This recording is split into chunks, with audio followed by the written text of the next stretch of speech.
I don't care what month of the year it is, there's never a bad time to talk college football, and especially with the season Arizona State just had, and now we're joined by an alumni and now a current member of the coaching staff for Sun Devil football, Vince Amey, joining us, senior analyst on the coaching staff now. First off, Vince, thanks for coming over to the Carson side of things on campus and joining us. Yeah, thanks for having me. This, this is the building I was in when I played here. The academics and training table and meeting rooms and the whole nine. So, yeah, I'm used to being over here. You feel at home over here, yeah, right? Absolutely. Yeah. So I want to kind of get into what you meant to this program to start things off. 4-year letter winner for the Sun Devils from 94 to 97, and of course, member of that Rose Bowl team that everyone talks about in 96, and a very good team in 97 as well. So, now that you're back home on the coaching staff, and it has kind of turned into something where it means so much to be an alum coaching, whether it's a football program or so many other programs here on campus. What's it been like for you now that you've been here for a couple of years now? This is my dream job.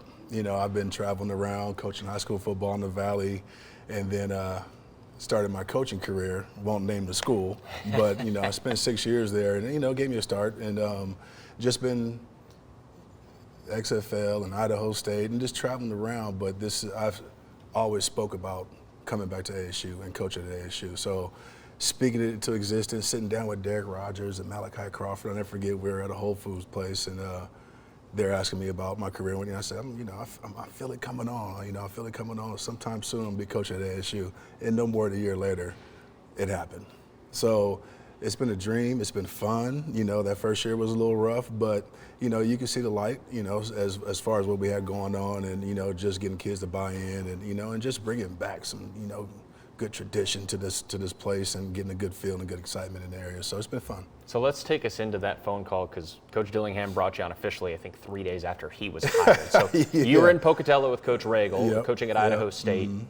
What was that process like? I mean, what was the initial emotion you felt when you were learning and realizing that your dream was potentially about to be realized? One of the first things that I did when I got the job at Idaho State with Coach Regal, I told the D-line, I said, I'm a loyal guy. And I said, I don't care if it's Alabama, Tennessee, I don't care who it is, but if ASU comes calling, I'm out.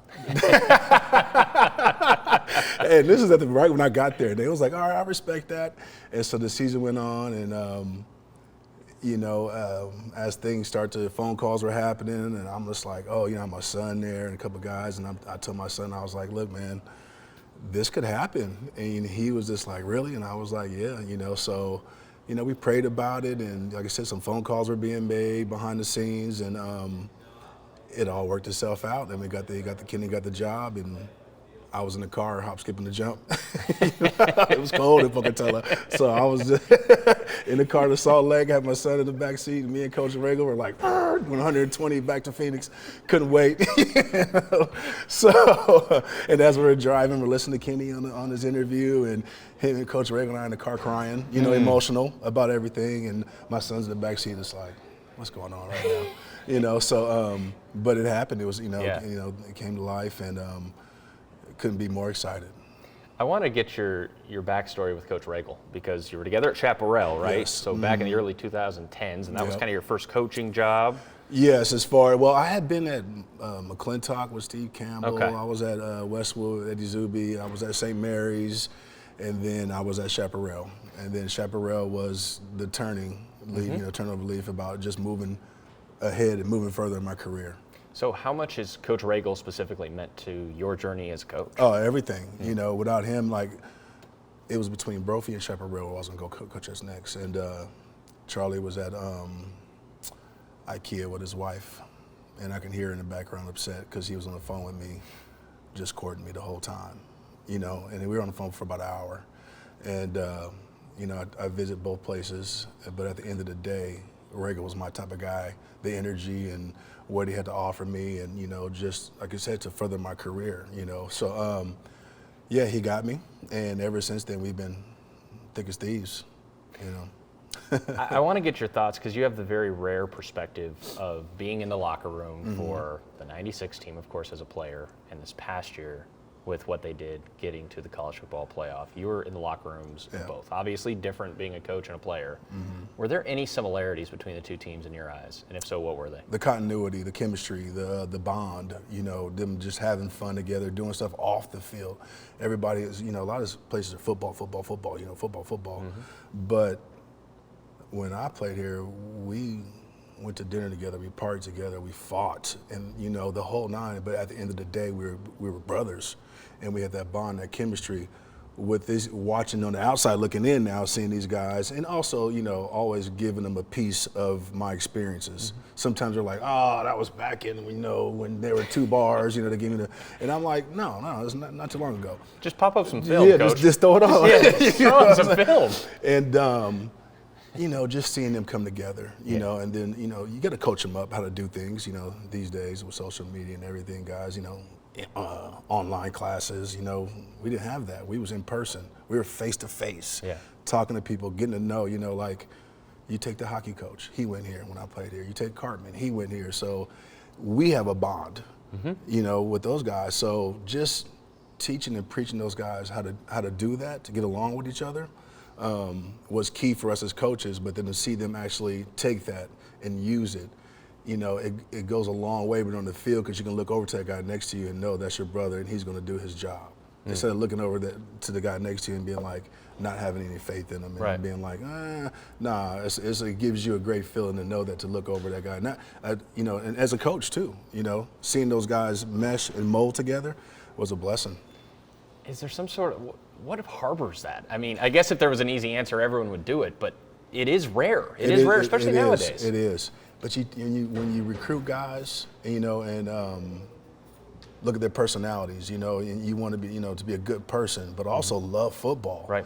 You take a Cam Scatterboo. He's a rare breed of dude, but he just gets along with everybody, and he's a little crazy. But to play this game, you got to have a little crazy to you, But you take guys like that are just natural born leaders on and off the field. In each room, it was like that. 1 or 2 guys in each position had that, had that it factor to bring guys in. So to watch that and to see that, and as coaches, you brainwash them. Boom, this is what it is. At first they might fight you, but as coaches, if we stay on top of that and they start to see it and believe in it, because even as coaches, we got to do the same thing. We got to hang out. We got to bond. And if they see us like that as family, then it rubs off on the players. It's contagious. Very contagious. Culture's contagious. Yes. Okay, well, I wasn't going to ask about specifically one play while you played, but if your players are doubting what kind of a bad man you were, I got to ask about the pick six.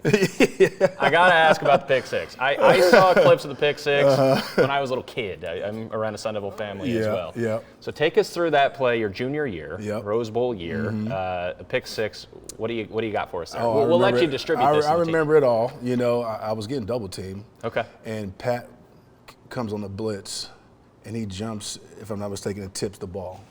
So I just remember I'm sitting there getting double teamed, and I'm like, and I look up, and like the ball's in the air. Yeah. So I kind of play like, and I last minute, and I take off, and then my running back skills come into play. I switch the hands, stiff arm the quarterback, touchdown. So I talk mess to the dudes, because there's some guys on the team that don't even have a pick six yet in their life, especially the corners.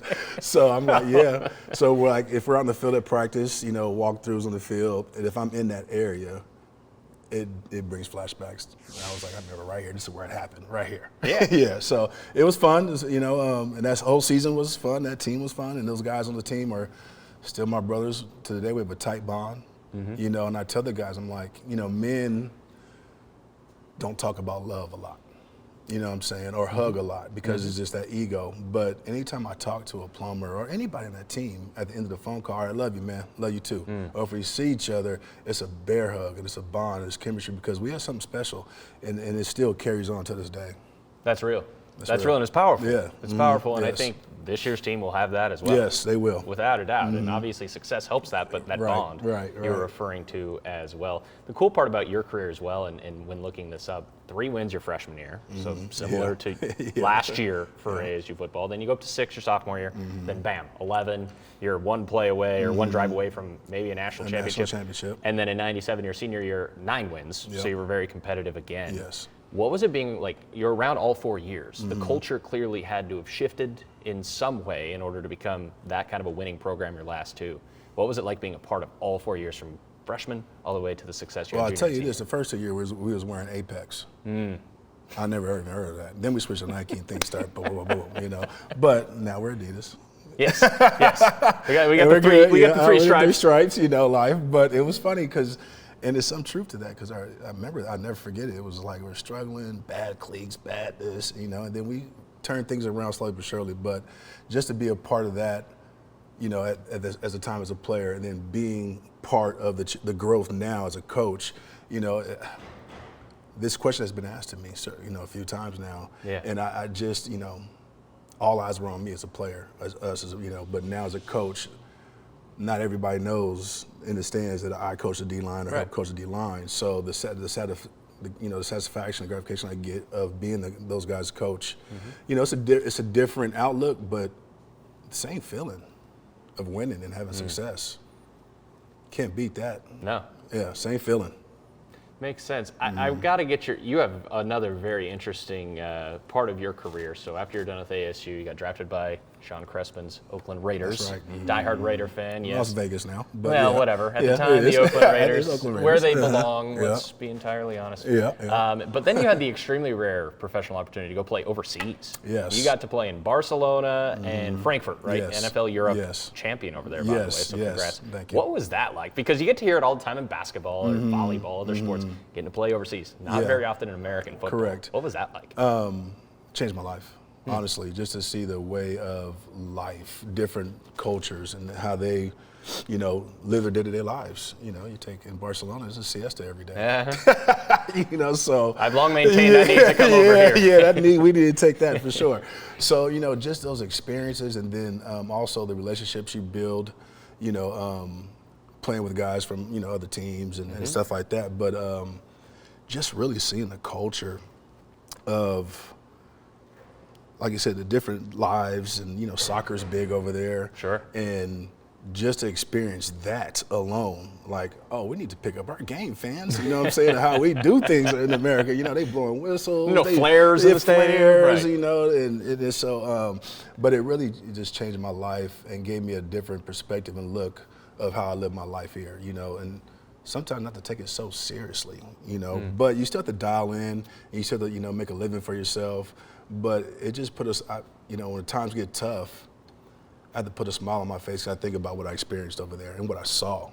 You know, sometimes you have to keep your head in the swivel, because some places don't play. If you go in there and try to be, you know, cozy with them, or, you know, talk to them, and, you know, because I'm a people person. Right. So some people were like looking at me crazy, like, don't touch me, you know, this and that, or I'm just like, Americans, you know, stuff like that. But it was good for us to be over there and for them to experience us too as well. So I had a blast. It was fun. Yeah, it's one of those rare opportunities, especially now yes. that league's not a thing anymore. It's yes. something that you have that not many others have, Right. In terms of the football world.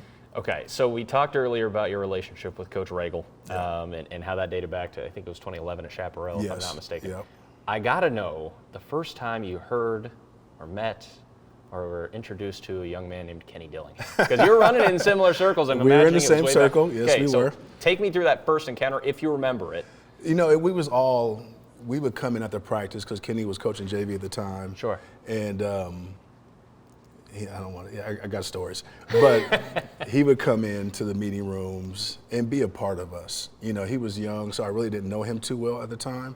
But over that year, you know, they were going on to a three-peat for, you know, state titles. So I was a part of that third year. So all of us as a group of coaches really got along really well. You know, so Kenny would be in the back doing stuff, and I would always give him a hard time, you know, about stuff, you know, because he was a young guy. Yeah. You know, but Kenny was just very eager and determined about what he wanted to do in his life. And so our bond just grew over the years when he was here at ASU, and I would always, was maintaining my relationship with Coach Regal, and Coach Regal and Kenny were tight. And so, you know, we all became close. And so we just kept in touch over each other over years, and every time I seen Kenny, he'd be like, hey, once I get the head job, you're gonna be my D-line coach, you know, this and I'd be like, yeah, I'm ready, you know, stay ready. So we just maintained that throughout the years, and then it just came to life. We were speaking this into existence a long time ago, and now it's here. How special is it, Coach Regal, yourself, Coach Dillingham? Yep. You spoke about it. I mean, that's the stuff of dreams. It is. It really is, but It you're living is. it out. Have you been able to really kind of reflect? I know you said men don't love talking about love. Yeah, They also don't love to, especially coaches. You don't like Yeah. talking about what you reflect on. Yeah. Have you done that? No, because there's no time. Because Yeah. we're just starting. You know, we when we first got here, we all went golfing, and Kenny and I in a golf cart, and we looked at each other, and we were like, well, let's ride this out for as long as we can. Look how beautiful this is, and the place, and this is a dream. So that's what we're doing. You know, there's been struggles, and there's going to continue to be struggles, you know, but that's just life. Nothing's, you know, perfect or easy like that. So we are willing to fight through those struggles, go through it, and come out on top. That's the goal, to come out on top no matter what. Activate the Valley has grown like a cancer. Yeah. It is talked about so much, and it is so exciting for you as an alum, and as you said at the top, this is your dream job. How cool has it been, just the support you guys got, thinking back to when you were leaving for Atlanta, the fans that were in the parking lot with the buses, or when you returned, or the atmosphere for the BYU game, Yes. or how many maroon and gold shirts there were in Tucson. All those moments this past year, when you think back to some of those, I mean, how special is that, and how do we continue to keep growing that brand? Yeah, just, you know, like I said, stay on top of things, continue to, you know, activate the Valley. Right. And go out there, and, you know, if the kids in the Valley, you know, leave the Valley, we welcome them back to the Valley, because we want to, you know, hey, you come home, Right. play in front of your family and friends, and, you know, just to see that, it brings back memories, you know, because when we played there, I tell the guys, we ran Tempe, you know, we was winning, and we go do this and that and have fun. And just to see that happening again, you know, just like if I go out to my son's basketball game, or no, you know, and just see people like, hey, hell of a season, man. Like, that's what I'm talking about. You know, we're excited, you know, and to see that logo on ESPN as a top 4 seed just kept throwing me for a loop, you know, because you're so used to seeing things, and then I cut the TV on, and then all of a sudden, the top 4, I'm like, look at that logo. There's that pitchfork, you know. It's just a beautiful thing to see. And so we want to be consistent, continue to have that logo in the playoffs, continue to spread that logo everywhere, you know, and things. I love this place. Yeah. I love this place. Well, you mentioned that logo. Show off your right arm. Graham was doing it Yeah, earlier. That that's logo right. with that logo. That's right. That's special. It's very special. Very special. And not a one-time deal is what we No, all hope. yeah. Oh, that's right. Just year one in the Big 12, so much success as a program, and Vince, it was so much fun to hear. You know, your story, you really are Sun Devil for life, and Yes, sir. I know Sun Devil fans love having you within the program. And Love being congratulations on everything that you have accomplished and will accomplish in the future. Thanks for joining Absolutely. us. Thank you. Thanks for having me. We'll be Appreciate back you. with more, wrapping things up with Graham Rossini when we come back.